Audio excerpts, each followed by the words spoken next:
आजच्या व्हिडिओमध्ये आपण बघणार आहोत ऑक्सिडेशन अँड रिडक्शन रिएक्शन। या व्हिडिओमध्ये आपण ऑक्सिडेशन रिडक्शनचे डेफिनेशन बघणार आहोत आणि ते समजून घेणार विथ एक्झाम्पल्स। आता ऑक्सिडेशनचे आपल्याला बेसिक डेफिनेशन माहिती आहे। ऑक्सिडेशन म्हणजे काय? तर addition of oxygen and removal of hydrogen, loss of electrons, removal of electropositive element and addition of electronegative element.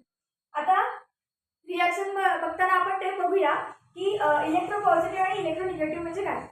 तसंच रिडक्शनची काय आहे? तर removal of oxygen, addition of hydrogen, gain of electron, addition of electropositive element, removal of electronegative element. आता ह्याच्या प्रत्येक definition नुसार आपण त्याचा एक्झाम्पल बघूया, रिएक्शन बघूया। पहिल्यांदा बघूया ॲडिशन ऑफ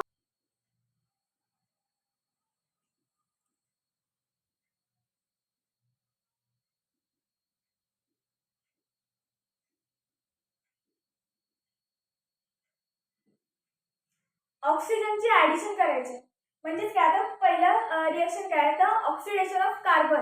आता कार्बनचं ऑक्सिडेशन झाल्यावर काय होतं तर carbon plus O2 gives CO2। म्हणजे या कार्बन मध्ये या ऑक्सिजनचे ॲडिशन झाले आणि त्याच्यावरून आपल्याला कार्बन डायऑक्साइड हा आपल्याला प्रोडक्ट मिळाला।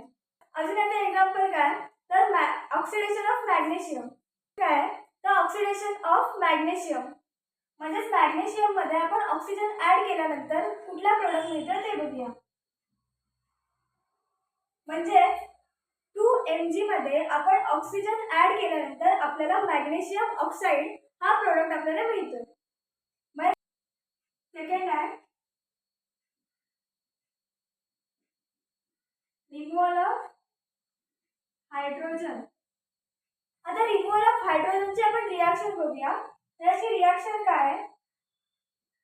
2H2S plus O2 gives 2S plus 2H2O gas।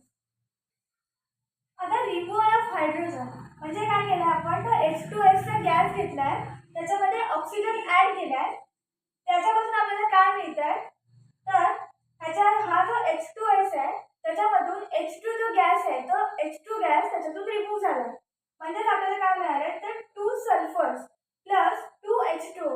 म्हणजे काय तर हा जो हायड्रोजन आहे तो हायड्रोजन ह्याच्यातून रिमूव्ह झाला, म्हणजे काय ऑक्सिडेशन रिएक्शन त्याच्यातून घडली। आता थर्ड आहे combination of electronegative element.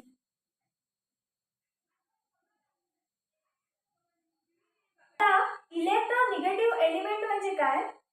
which having the tendency to attract the electron to form the anions। ची टेंडन्सी की जे इलेक्ट्रॉनला अट्रॅक्ट करतात आणि anions म्हणजे जे निगेटिव्ह चार्ज वाले जे आयन्स आहेत ते फॉर्म करतात। आता कुठले कुठले एलिमेंट्स तर फ्लोरीन, ऑक्सिजन, क्लोरीन, ब्रोमीन म्हणजे जे हॅलोजन्स आहेत ते सगळे लोन पेअर प्रेझेंट आहे त्याला आपण इलेक्ट्रोनिगेटिव्ह एलिमेंट असं म्हणतो। आता ह्याची एक्झाम्पल बघूया, ह्याचं रिएक्शन बघूया। म्हणजेच काय मॅग्नेशियम मध्ये आपण जर फ्लोरीन ऍड केला तर आपल्याला काय मिळतो तर magnesium 3 plus F2 gives the MgF2 as a solid। म्हणजेच काय ते इलेक्ट्रॉन हा जो फ्लोरीन आहे तो फ्लोरीन ह्या मेटल मध्ये कंबाईन झाला म्हणजेच काय तर कॉम्बिनेशन रिएक्शन झाली। अजून एक रिएक्शन बघूया तर Mg plus sulphur gives MgS as a solid। म्हणजे मॅग्नेशियम मध्ये सल्फर ॲज अ इलेक्ट्रोनिगेटिव्ह एलिमेंट म्हणून जेव्हा आपण ऍड करतो तेव्हा त्याच्यापासून आपल्याला MgS चा सॉलिड मिळतो, म्हणजे कॉम्बिनेशन रिएक्शन झाली। आता फोर्थ आहे removal of electropositive element. Removal of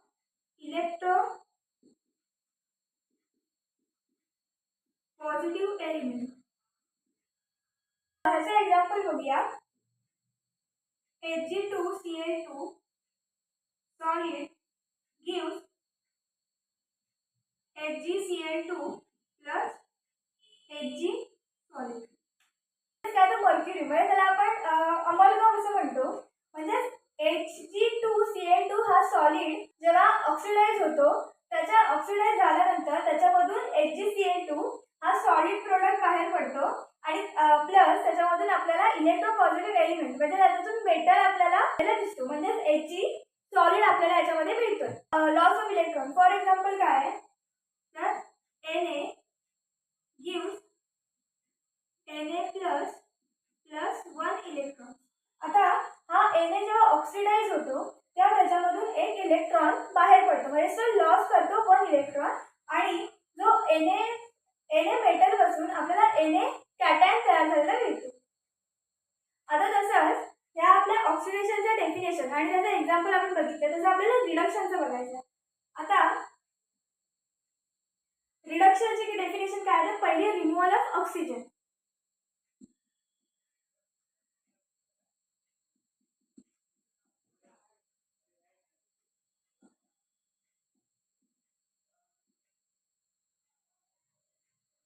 म्हणजे एखाद्या कंपाऊंड मध्ये जेव्हा एखादा कंपाऊंड रिड्यूस होतो म्हणजे त्याच्यामधून ऑक्सिजन बाहेर पडतो.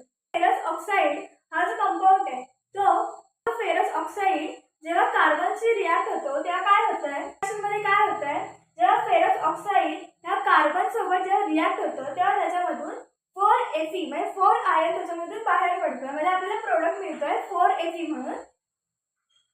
4Fe सॉलिड प्लस ह्याच्यातून बाहेर काय पडतंय तर CO2. आता किती CO2 याच्यामधून बाहेर पडतात तर इथे 6 ऑक्सिजन आहेत आणि इथे 3 कार्बन आहेत, म्हणून CO2 3 कार्बन आणि हे 6 ऑक्सिजन हे आपल्या या रिॲक्शन मधून इव्हॉल्व होतात. म्हणजे सेकंड काय आहे तर ॲडिशन ऑफ हायड्रोजन.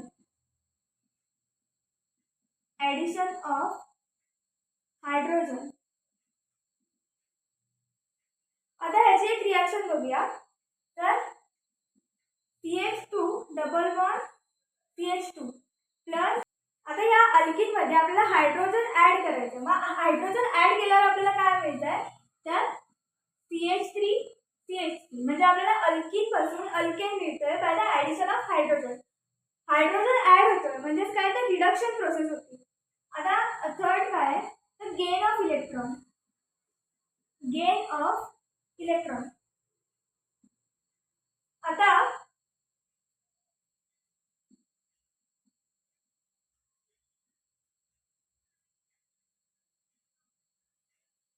क्लोरीन हा इलेक्ट्रोनिगेटिव्ह एलिमेंट आहे. हा क्लोरीन मध्ये जेव्हा 1 इलेक्ट्रॉन ऍड होतो तेव्हा आपल्याला क्लोरीन ॲज अ ॲनायन म्हणून मिळतो. Removal of electronegative element. आता addition of removal of electronegative element म्हणजे या रिॲक्शन मध्ये जो आपला इलेक्ट्रोनिगेटिव्ह जो एलिमेंट आहे म्हणजे कुठले तर फ्लोरीन, ऑक्सिजन, क्लोरीन, सल्फर किंवा जे हॅलोजन तर हे या रिॲक्शन मधून बाहेर पडणार आहेत, म्हणजेच ते रिमूव्ह होणार आहेत त्या रिॲक्शन मधून. मला त्याची रिॲक्शन काय 2FeCl3 म्हणजे फेरस क्लोराईड हायड्रोजन गॅस सोबत जेव्हा रिॲक्ट होतं तेव्हा त्याच्यापासून आपल्याला 2Fe Cl2 हा आपल्याला सॉलिड प्रोडक्ट मिळतो ॲट ॲक्वियस आणि त्याच्यातून रिमूव्ह काय होतं तर HCl म्हणजेच काय तर क्लोरीन हा जो इलेक्ट्रोनिगेटिव्ह जो एलिमेंट आहे तो त्याच्यातून बाहेर पडतोय आपला HCl.